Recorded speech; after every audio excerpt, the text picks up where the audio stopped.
নিজে হাতে ভাত খেতে পারতো না খোকা। বলতাম আমি, না থাকলে রে কি করবি বোকা। ঠোঁট ফুলিয়ে কাঁদতো খোকা আমার কথা শুনে।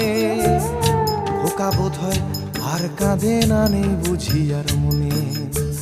ছোট্টবেলায় স্বপ্ন দেখে উঠতো খোকা কেঁদে, দুহাত দিয়ে বুকের কাছে রেখে দিতাম বেঁধে। দুহাত আজও খোঁজে, ভুলে যায় যে একদম।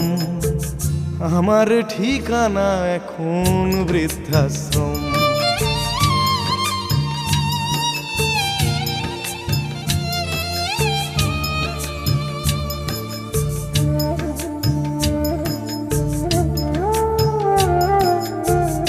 খোকারও হয়েছে ছেলে, 2 বছর হলো।